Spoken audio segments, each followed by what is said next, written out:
Bonjour et bienvenue dans cette nouvelle vidéo. Ça fait un petit moment, mais voilà, j'ai eu plusieurs éclosions intérieures que j'avais envie de vous partager. Et notamment par rapport au climat général et que ce soit au niveau plus personnel ou même au niveau collectif. En fait, tout simplement de vous partager des clés comme ça d'éclosion pour mieux vivre et accueillir ce que la vie nous propose actuellement. Alors la première chose, c'est que il y a une première éclosion qui m'est venue et c'est au sujet de tout simplement l'incarnation. Alors souvent on présente notre incarnation comme un choix et ça peut créer, on va dire, des clivages entre les personnes qui disent à partir de leur perception que l'incarnation est un choix, qu'on choisit ses épreuves, qu'on choisit les personnes qu'on va rencontrer, qu'on choisit tout ce scénario pour nous aider à évoluer, à grandir. Et puis il va y avoir en réaction en face des personnes qui ne vont pas du tout accepter cette idée qu'on puisse choisir. Souvent ça va être sur les choses très traumatisantes ou des chemins de vie avec des événements comme ça très chaotiques. Il y a des personnes qui ne vont pas comprendre cette idée de choix et qui bien sûr présentent souvent des exemples un peu extrêmes, par exemple, et cette personne, est-ce qu'elle a choisi de se faire violer? Cet enfant, est-ce qu'il a choisi de se faire traumatiser petit? Et bien en fait, là, on est sur deux visions tellement différentes qu'il n'y a pas de réunion possible. Et l'idée, c'est de proposer une lecture voilà, qui puisse réunir et éclairer à travers un nouveau prisme. Parce que c'est vrai que quand on dit je choisis les épreuves qui me sont données, il y a comme ça un peu une vision à partir du moi humain qui choisirait ses épreuves un peu comme porter sa croix, vous voyez. Il y a un peu comme ça une consonance un peu très judéo-chrétienne à travers l'épreuve, la souffrance pour un peu se prouver quelque chose ou se révéler. Alors que, en fait, on va dire, il faut prendre dans le sens inverse. Et c'est pour ça souvent que les personnes ont une réaction opposée assez réfractaire. Elles ne comprennent pas comment on peut choisir souvent des chemins comme ça qui peuvent faire référence à de la souffrance et qu'il y a comme ça une opposition où les visions se confrontent mais sans s'ouvrir l'une à l'autre.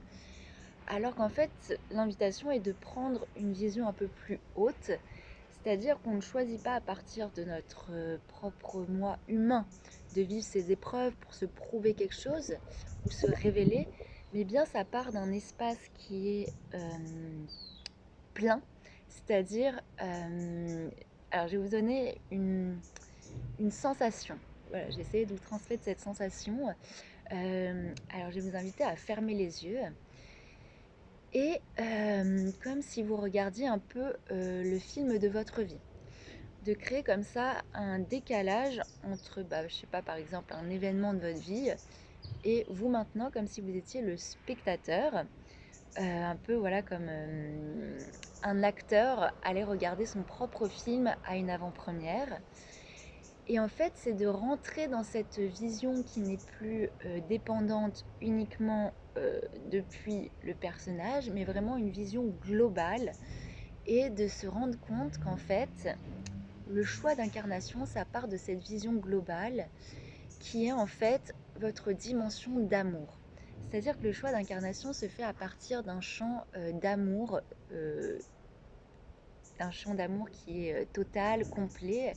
Et c'est vraiment en fait cette dimension d'amour qui choisit d'aller éclairer un système.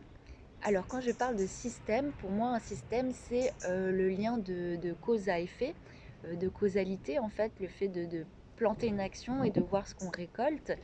Et bien en fait ça c'est un mouvement qui nous dépasse. On le voit bien à travers ce qui se passe actuellement d'un point de vue international dans les conflits. Ça, ce sont en fait des résultats de causalité qui nous dépassent, qui ont été implantés depuis des siècles et des siècles, et sur lesquels on n'a aucune mainmise directe, notamment par exemple ce qu'on a vécu avec le Covid, ou même on peut le voir avec des événements de notre vie quotidienne. Il y a souvent des choses qui nous dépassent, sur lesquelles on ne peut pas contrôler. Et bien c'est parce qu'en fait c'est le résultat eh bien, de graines qui ont été plantées il y a un moment, et aujourd'hui eh bien, on en récolte la semence. Sauf que bah, souvent, cette récolte dépend beaucoup aussi de notre inconscient, parce que ça a pu être planté dans des vies antérieures, et souvent c'est le cas. Et du coup, on n'a pas une conscience complète de ce qui donne lieu à ces événements, à ce résultat-là. Même si on peut avoir certaines guidances, on n'a jamais vraiment une vision complète. Quand je parle de vision complète, c'est pas que par rapport à notre incarnation, mais vraiment d'un champ global depuis en fait un prisme vraiment omniscient. Et, et à partir de ce moment-là, en fait, c'est un peu comme si on se disait, ben, en fait, face à ça, qu'est-ce que je peux faire? Eh bien, c'est là où je parle de système. C'est vraiment un peu comme vous voyez, les formules mathématiques. Eh bien, elle crée un système, un codage, c'est-à-dire ce que je plante au début de mon équation va forcément avoir une influence sur le résultat final. Et bien c'est un peu pareil, quand on va s'incarner, c'est comme si on était face à toutes ces équations qui créent des systèmes, un système global, mais aussi un système par rapport à la famille dans laquelle on va s'incarner, dans le corps dans lequel on va s'incarner. Et en fait, face à ça, c'est pas un choix. Ah oui, je fais le choix de vivre ça parce qu'il faut un peu comme une dimension héroïque. On n'est pas là-dedans, mais on est vraiment dans cette dimension d'amour qui est en fait l'amour pur, la lumière pure, comme ça, un rayon qui se dit tout simplement je souhaite éclairer ce système. Je souhaite éclairer, je souhaite réparer. Et ça, c'est vraiment la dimension de Dieu en action, de l'intelligence divine d'amour, qui ne souhaite que réparer, que remplir, que éclairer. Et ça, c'est notre dimension véritable. Et c'est en fait à travers cette dimension-là qu'on fait le choix de nos incarnations, que ce soit à travers le corps qu'on choisit, la famille qu'on choisit, le pays qu'on choisit. Et c'est pour ça qu'en fait, il y a des âmes qui vont s'incarner dans des systèmes, comme je l'explique, qui vont être difficiles, qui vont être traumatiques, qui vont être intenses, parce qu'en fait, ça part vraiment de ce don d'amour, son don d'amour qui ne souhaite qu'éclairer. Et en fait, c'est un peu notre protection dans le sens où on est, à travers tout ce que l'on vit, on est toujours cette dimension d'amour qui se dit je suis là pour éclairer. Donc par exemple, que ce soit un corps avec un handicap ou quelque chose comme ça va être le résultat de toute façon d'incarnation tellement antérieure que tout ce qu'on a envie de faire depuis notre essence divine, c'est d'éclairer, donner de l'amour. Et il y a cette phrase voilà qui résonne et j'espère qu'elle pourra peut-être vous aider. C'est vraiment de se dire je suis là pour éclairer ce système.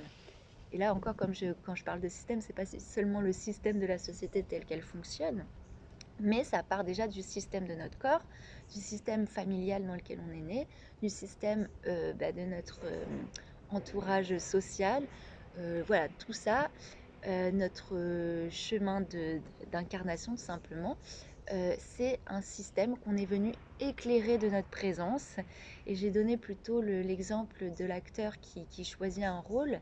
Et bien c'est ça, l'acteur choisit un rôle pour l'éclairer de sa présence, pour l'habiter de sa présence, pour le porter, parce qu'en fait il sait qu'il est en sécurité, peu importe le rôle qu'il va choisir, comme il sait qu'il vient juste éclairer de sa présence un système qui existe déjà sur papier.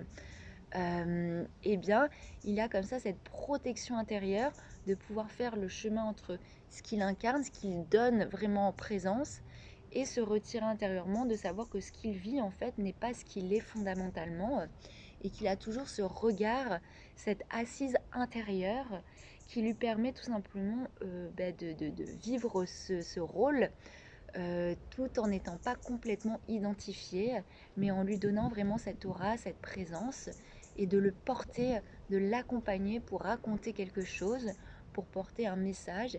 Et c'est vraiment ça, et je trouve, oui, voilà, c'est vraiment ça. Et même actuellement, on peut se dire, mais qu'est-ce que je fais là? Qu'est-ce que je peux faire face à toute ce résultat de causalité auquel j'assiste, qui me dépasse complètement et sur lequel je ne peux pas avoir de contrôle? Eh bien, tout simplement, on ne peut pas en avoir.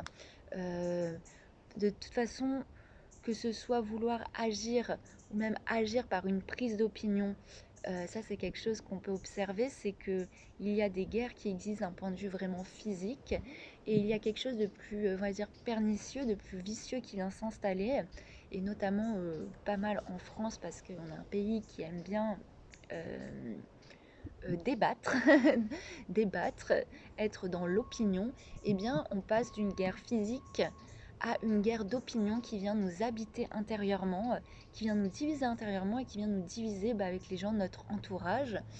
Et en fait, l'ego va utiliser ça pour exister, se donner une identité, se donner une identité de héros, de quelqu'un qui a raison, pour valider son identité, comme s'il s'accrochait à exister à quelque chose qui justement est en train de mourir. C'est-à-dire nous ne sommes plus invités à prendre position pour un parti, mais tout simplement le parti de la paix, de l'amour, de l'unité. Le grand danger, c'est de rentrer, voilà, dans cette division d'opinion qui vient en fait nous creuser intérieurement et séparer. Ça, on l'a vu pas mal, notamment pendant le Covid. Et là, ça se répète. Et en fait, je pense que c'est un grand danger parce qu'en fait, on ne fait que nourrir la dimension de guerre sur des strates voilà, plus implicites, plus vicieuses. Et c'est là où on se pose la question, mais alors si je ne peux pas être en paix avec, je sais pas, les gens de ma famille, mon voisin, alors qu'il n'y a pas de guerre euh, physique qui a lieu là tout de suite dans mon entourage, en tout cas pour la plupart des gens qui regarderont cette vidéo, eh bien comment se fait-il que on peut devenir l'outil de cette guerre et en devenir un acteur même à travers la dimension d'idées, d'opinion. Voilà, donc ça c'est un peu le grand danger, et c'est pour ça que cette invitation à prendre ce recul de l'acteur qui ne vient qu'éclairer un rôle, eh bien elle est importante. C'est cette phrase «Je suis là pour éclairer ce système» l'est tout autant, et je vous invite à la répéter, euh, tout simplement en fermant les yeux et en pensant peut-être déjà à votre corps, à votre rapport à votre corps, à votre euh, identité que vous avez choisie pour cheminer euh, à travers ce vaisseau terrestre. Et bien tout simplement, qu'est-ce que je suis venue éclairer comme système? Et en fait, tout ce que je suis et tout ce qui m'est donné à faire, c'est vraiment cet éclairage.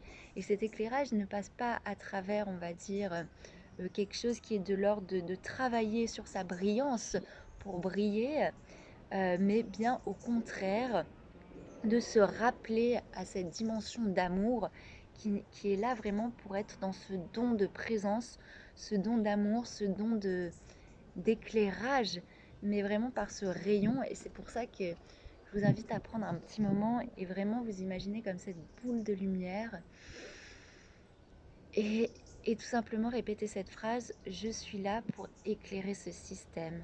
Donc bon, vous pourrez penser à quelque chose de précis quand je parle de ce système, parce que ça peut partir de quelque chose du microcosme au macrocosme, mais vraiment je pense que c'est une clé qui peut euh, nous aider dans cette grande période comme ça chaotique à l'extérieur. Et pourtant, euh, quand on accueille cette présence d'amour qui ne demande qu'à éclore, fleurir et diffuser son parfum, peu importe le lieu, l'endroit, euh, qui ne demande qu'à passer par l'ouverture qu'on lui offre, eh bien il y a un apaisement qui se crée, parce qu'en fait on comprend que on n'a pas besoin de chercher comme ça un idéal, mais on est déjà cet idéal qui se propose au monde et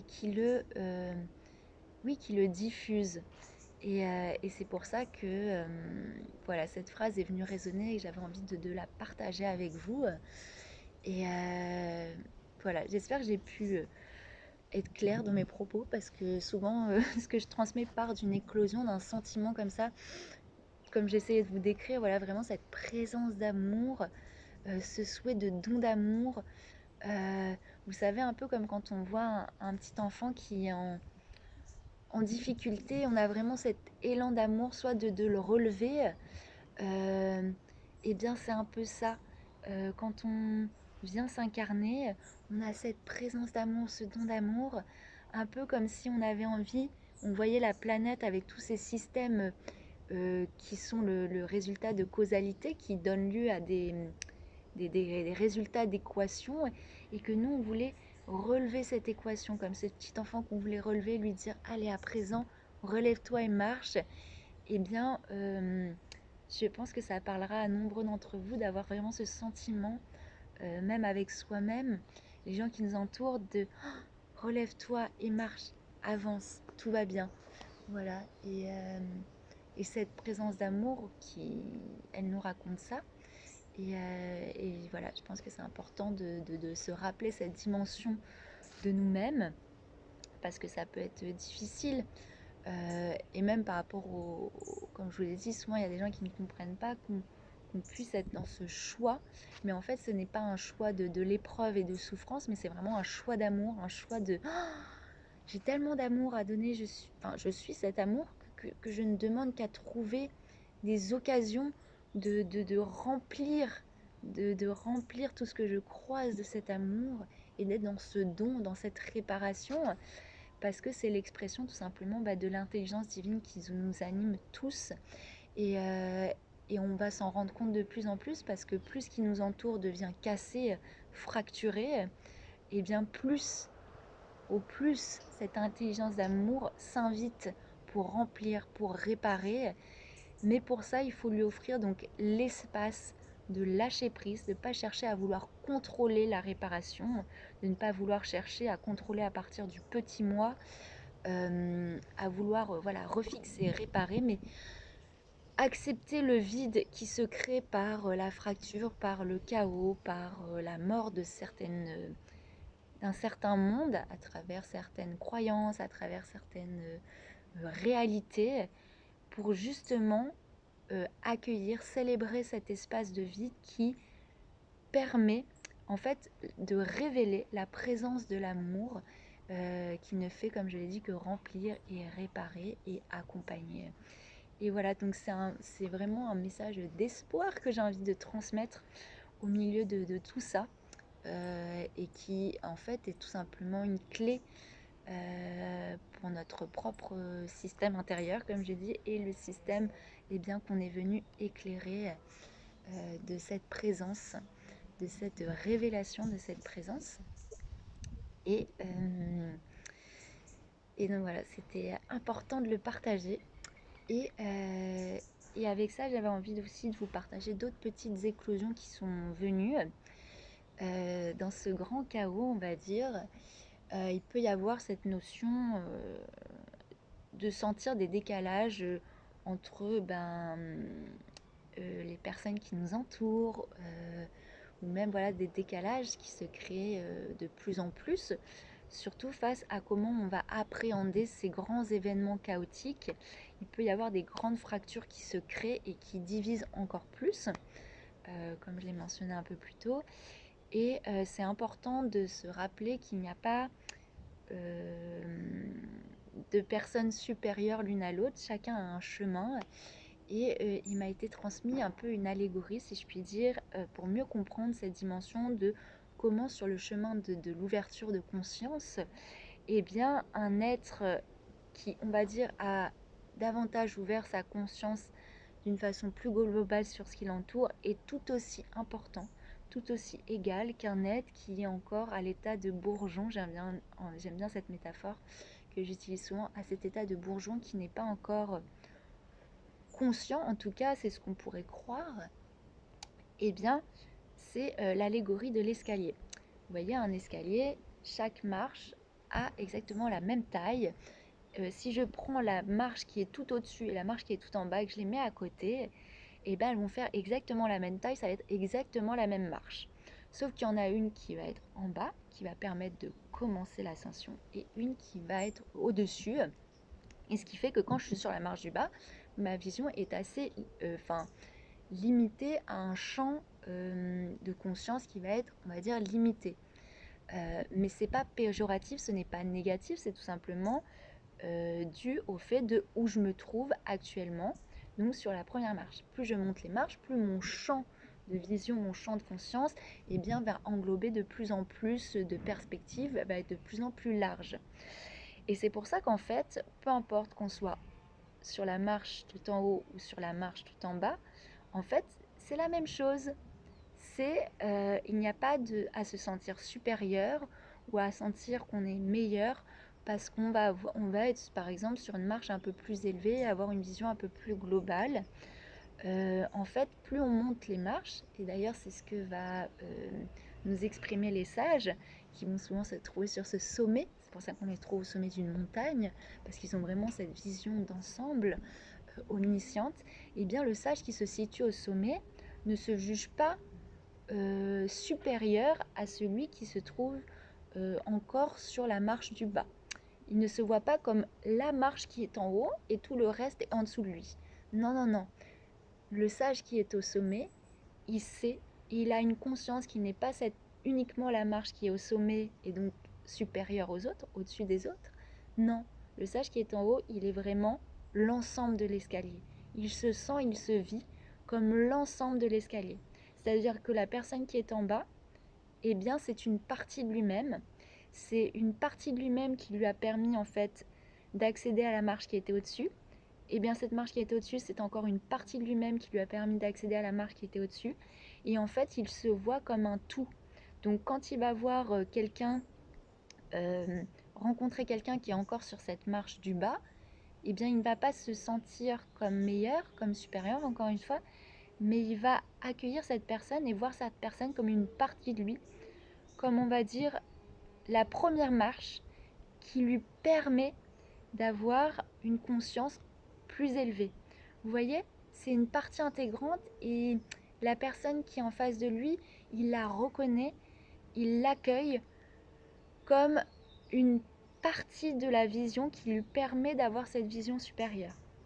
Donc ça c'est super important, surtout actuellement, parce que on peut se sentir peut-être isolé, d'avoir une vision plus globale et du coup déclencher inconsciemment comme ça cette notion de complexe de supériorité qui souvent a été relié à un complexe d'infériorité parce que peut-être on s'est senti en bas de la marche trop longtemps et que d'un coup ça y est on accède à des paliers, à des marches qui nous font monter un peu plus haut et d'un coup il peut y avoir ce complexe de supériorité qui se manifeste et c'est souvent lorsqu'on va parler d'ego spirituel, et bien c'est important, d'autant plus aujourd'hui pour pas nourrir les fameuses guerres d'opinion dont j'ai parlé un peu plus tôt, de comprendre que plus on ouvre notre conscience, et bien ce qui nous permet d'avoir une conscience globale, c'est aussi le début de cette conscience qui était peut-être limitée à la première marche. Et voilà, donc voilà, c'est un peu un message. J'espère que j'ai bien transmis cette image parce que j'avoue que en voyant l'escalier, la guidance m'est venue et l'enseignement m'est venu. Maintenant, le traduire, j'espère que je vous ai correctement transmis cette image de l'escalier. Et peu importe où vous vous trouvez sur l'escalier, c'est de bien comprendre que vous n'êtes pas uniquement une marche qui se compare aux autres, supérieure, inférieure, mais bien une marche qui, en fait, englobe l'escalier entier. Et c'est comme ça que, en fait, on va pouvoir passer, même si on est en bas de la marche, eh bien, il va y avoir comme ça des intuitions qui vont nous venir d'en haut de la marche, et que peu importe on se situe dans l'escalier, en fait, eh bien, on souffle déjà ces dimensions-là qui vont passer par le filtre de l'intuition et qui, peu à peu, en montant les marches, vont devenir des confirmations, des validations pour nous accompagner Donc voilà, c'est pour ça que j'avais vraiment envie de vous transmettre cette image de l'escalier qui est importante et de vraiment accueillir chacun chacune et des personnes qui vous entourent, peu importe le champ à travers lequel il perçoit la réalité, comme une partie intégrante, comme une information qui vous permet à vous aussi de être cet escalier de conscience et non pas de vous limiter simplement à une marche qui va se comparer et du coup créer tout le temps comme ça une division entre ce qui est plus grand, plus petit. Et c'est pour ça que c'est important voilà, d'embrasser complètement à travers le champ de l'unité, à travers une vision plus globale et plus omnisciente, avec cette dimension du cœur et de paix, de comprendre que l'information qui se présente à nous est une information qui nous permet toujours de nous ouvrir, toujours de grandir et d'accueillir l'ensemble de l'expérience terrestre telle qu'elle est, plutôt que de s'y confronter en s'y opposant à travers, comme je l'ai dit, une guerre d'opinion.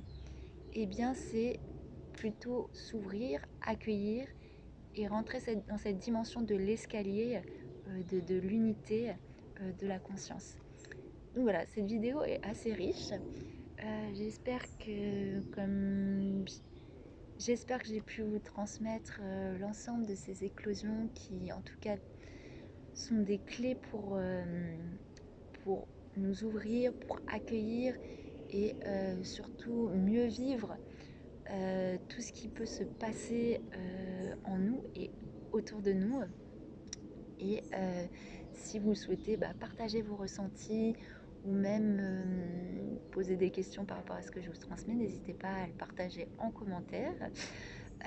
Et sinon, on est bientôt 1000 sur cette chaîne, donc j'espère que ce sera l'occasion de faire peut-être un live ou une vidéo un peu spéciale à ce moment-là. Et puis je vous remercie tous pour votre présence, pour votre attention de visionnage, pour les commentaires qui sont laissés et pour ces éclosions qui ont lieu en chacun de nous et qui ne demandent qu'à fleurir, d'autant plus dans ces temps qui peuvent paraître incertains et pourtant tellement, on va dire, riches en révélation de l'amour qui est notre vérité d'être et qui ne demande qu'à se révéler. Donc voilà, je vous dis à bientôt